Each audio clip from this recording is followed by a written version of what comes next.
I made a video recently on Bad Moon, and I said that I'd pretty much seen every werewolf movie there was, knowing that people would bring up a couple and be like, oh yeah, I haven't seen that yet. It was kind of almost like a little, you know, challenge so that people would kind of give me more obscure ones. And a buddy of mine over in Killer Flicks, Steven, he bought a movie today, Big Bad Wolf. And I was like, oh yeah, I remember that. I threw it on once for like 5 minutes and then I got sidetracked and I never went back to it. And I was like, oh shit, that's one I gotta watch. And he was like, yeah, dude, like watch it and review it for me so I know if I bought something worthwhile. And I was like, all right, that's cool. That sounds like fun. So I looked on it, it was still on Amazon Prime. And so I threw it on.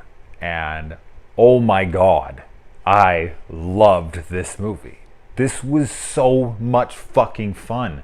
I was shocked at how much I loved this film. Before it was even over, I was on my phone buying the Blu-ray on Amazon because I just knew. Like, there was still like 20 minutes left, and I was like, I don't even care what happens in this last 20 minutes. This is worth me owning. You know, it's weird. It's definitely a horror comedy.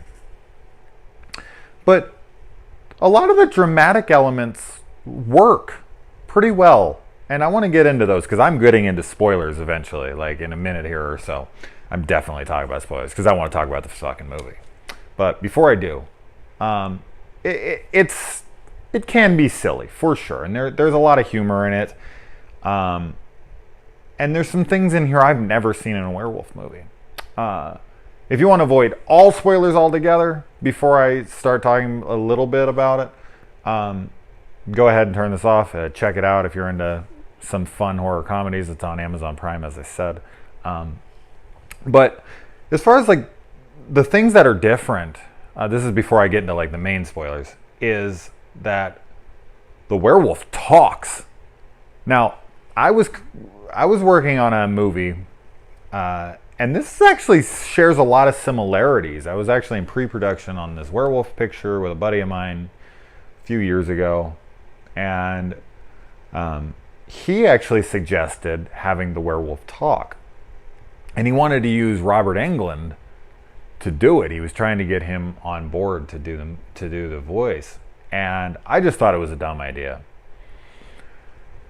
But I kind of have to say that now seeing this movie, for one, I feel like I was wrong. But for two, I just feel like making the movie we were going to make, I think a lot of people would compare it to this movie and we'd be called, you know, rip-off artists or whatever. And I'd never seen this movie until now. So it's funny, there's a lot of elements that are in this, that are in my script, that I was like, oh shit, they did that. Oh shit. And then as far as the talking werewolf, I was like, oh shit, that was Jeremy's idea. And wow, I thought that would be stupid, but it actually kicks fucking ass in this movie. It's actually, like, I was shocked. So anyway, let's get into spoilers here. But absolutely check this out. Fuck yeah. Huge recommendation from me. Huge, huge, huge. This has the villain from Kindergarten Cop in it as the villain in this movie, which is great. It opens with rich guys going big game hunting in Africa. People I instantly want to die. Like, I'm sorry. I don't understand that. Really? Like, okay, I'm not going to preach here, but seriously? So stupid. We get an appearance by Clint Howard, which I've said this a billion times on my channel. Not a million. That's an exaggeration. Maybe 5 or 6 times. That any movie's instantly cooler when Clint Howard is in it. And he gets to play the older guy that warns them not to go up to the cabin, turn your car around and go like, silly. Samantha's character, you know, I'll get into the dramatic elements later that I actually thought worked pretty well and was surprising that they did in a movie that does feel as silly as it is. But Samantha's character, and I kind of get it, but I kind of don't. Like, when she gets in the car with the frat kids, why is he hanging out with these frat kids? I don't know. They're fucking assholes. And that, you know, before I even say this, they are assholes. But Samantha's never really even met these people, to my knowledge. I mean, it's possible she knew them in high school or something and was like, fuck these guys. But she doesn't seem to know any of their names, so I doubt if they were, dicks to her in high school or whatever, she'd know their names. So she just assumes immediately that these guys are beneath her. And she's just a fucking bitch outright without giving them a chance in the slightest. And then one of them, even after she's a total bitch, she comes up and tries to, talk to her and try to have common interests. Like, I mean, yes, it's ridiculous that she's like sitting there asking about her tongue ring and if guys like it when she gives them a blowjob. But her telling her, like, when I blow your boyfriend later, I'll let you ask him. It was just a dick move. It made me laugh. It was actually a really funny comeback, but it just didn't feel like the girl deserved it at all. So Samantha was a rocky person for me in this movie. But overall, I ended up liking her because I just felt like the interaction and the relationship she had with the main guy in this movie was good overall. And the one boyfriend that they bring out to the cabin is he's into some kinky shit, but he's into being belittled, which I've seen that kind of porn online. Like, I've never watched it personally, but I've seen those kinds of sites where girls will sit there and tell you what a small dick you have and how pathetic you are. And I guess guys are into that. Maybe they were belittled by their parents or that is weird. And when I saw this in this movie, it just kind of reminded me of, seeing those things on the internet being like, really? Like, who the fuck wants to be told that stuff? Okay, everyone's into something different. And another thing that really surprised me was I was expecting all of this to take place in the cabin that night. They went up, usually like, don't go up there. They go up and the thing would be stalking them the whole movie. But once the werewolf, attacks, he kills 2/3 of the cast in a minute. And you're like, holy shit, what is this going to be? Like him just running from them the whole time? And it was like, no, like it goes weeks, like a month past that. And I was like, oh, wow, this is different. This is interesting. There was a couple moments in which my mouth just dropped open because I just wasn't expecting. And that's kind of just how I react to things that I'm not expecting at all. I just kind of like, I kind of over-exaggerated a little bit. It's usually for my brother. We used to do that together. But number one was when he talked. I just wasn't expecting it at all. So when he was like, little pig, let me in or I'll blow your house in. I don't know why. It shocked me and I loved it. Loved it because you don't ever hear werewolf movies where they talk except for like the Underworld movies with the Lycans and maybe a couple others, but very, very, very rare.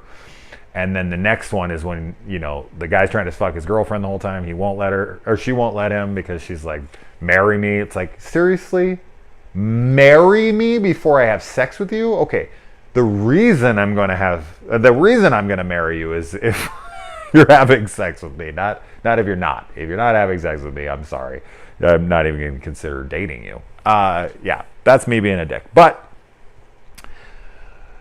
when he walks in, and the werewolf is raping his girlfriend. Holy shit.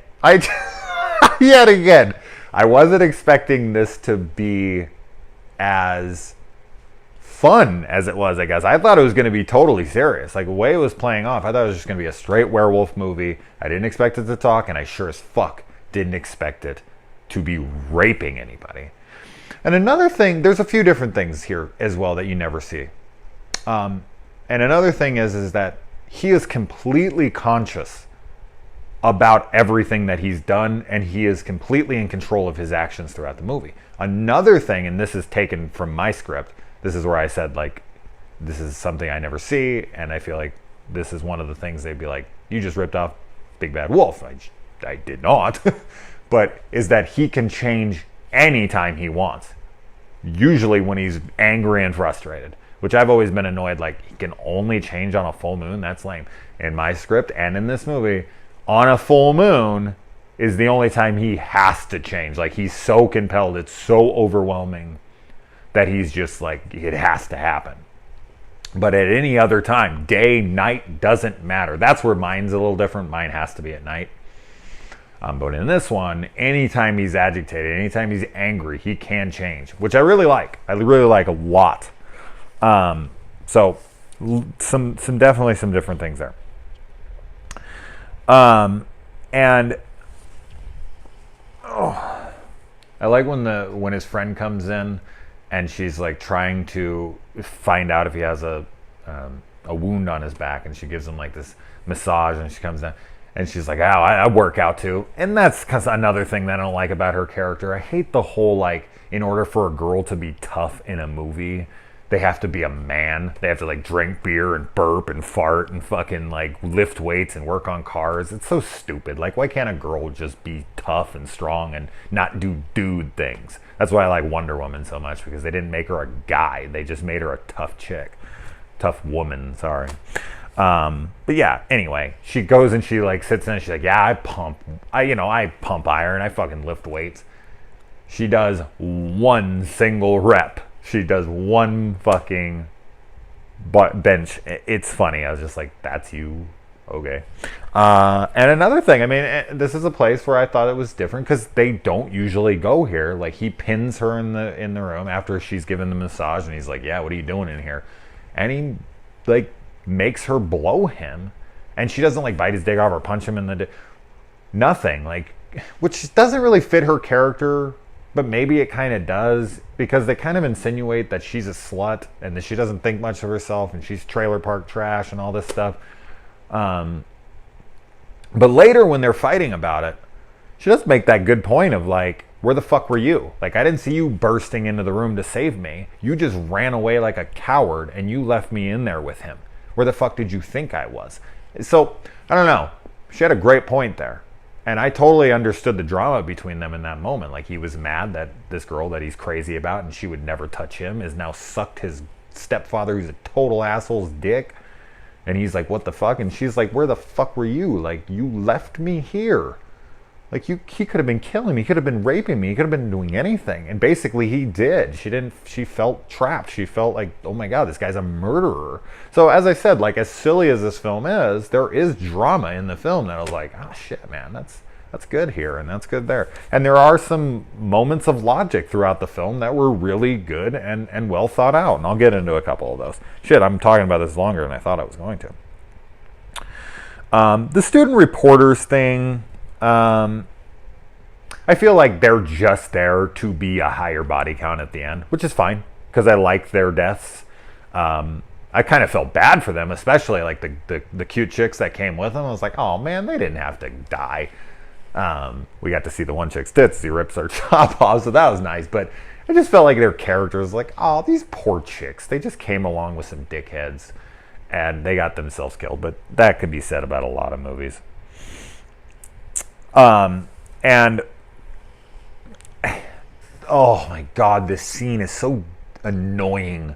I can't say it's a plot hole or anything. It's just like a character decision that you're just screaming at the screen. So he gets the fucking mail sent to the hotel, goes down to sign for it. Why he'd be in the lobby at that exact same, it doesn't matter. But he goes to sign for it, and the guy's like, that guy signed for it. And he sees that the guy is running away basically with the report. That should already be confirmation enough. Like, why would he be there? Why would he be signing for that pay? Like, 100%. I'm sorry, he's irrefutable. Like, because they don't need this to, like, prove in court why they murdered him or anything. That's not going to work. So they're going to have to kill him and just tell the people whatever. Anyway, that was confirmation as fuck for me. But let's say he needs more confirmation than that because he's killing somebody. And I get that. He then follows him, and, you know, the big bad wolf, he goes and he sets, like, just so happens to walk around a corner and go into this building and then walk away. And I guess that's a setup. It had to be. Like, it would be too coincidental if it wasn't. But he sets the fucking file on the table, and then the guy comes over. And instead of just grabbing it and running out of the building like he should have, he opens it up, looks through it, sees that it's right, sees that, you know, it's confirming everything that he thought. That's not good enough. So he brings out his phone and takes a picture of it sends it, and then starts to like put it. It's like, how much more confirmation do you need? How much time are you going to fucking take when you know he's right around the corner? Why wouldn't you just grab it and run? Were you gonna just like put it back down? Like, who gives a shit at that point? You know, it was the most frustrating scene in the movie by far. It was one of the only moments in the movie where I genuinely felt frustrated. Like, I felt like a lot of the other characters' decisions in this movie were actually pretty smart and well thought out, and I was like, oh yeah, cool. You don't see that a lot. Oh, so annoying. And the transformation CGI is terrible. I actually really like the look of the big bad wolf. I feel like it fits the tone of the movie. It's kind of serious and kind of silly, which is what this movie is. It's like a blend of serious and silly. So I feel like the werewolf looks good. And so it kind of, I don't know, makes the terrible transformation CGI acceptable, if you want to say that. And the gore in this movie is great when he grabs the brothers and he fucking rips the head back and off the shoulders. And then, like, there's one bad gore scene where the hand comes through the door. Not only is the kill so obviously going to happen, but it's bad CGI arm through. But then when he, like, I don't know, it almost, like, cancels it out when he pulls the arm back through and he's like, is anybody going to eat that? Great line. Lot of fucking funny ass dialogue from the werewolf in this movie. So I don't know, it's just kind of like, and then like it was just kind of offsetting itself, which has happened a couple times in this movie as well. Also, there's the scene when it confronts his stepdad, the main character confronts his stepdad, and he has the gun and he puts it to the head, and it genuinely seems like he wants to die. He's like, pull the trigger. Put me out of my misery. And he's not fighting for the gun. He could have took it from him. He could have whatever. And it genuinely seems like he wants to die. And at the end of the movie, he's like, now you have my curse. So he does see it as a curse. He still uses it to be an asshole. Because as I said, he has full control and memories of what he's done. And he doesn't seem to be that all shook up about it. And the brother of the you know, the guy who died confirms that he's been an asshole since day one. So this isn't like the werewolf made him a dick. He's always been a dick. So yeah, I don't know.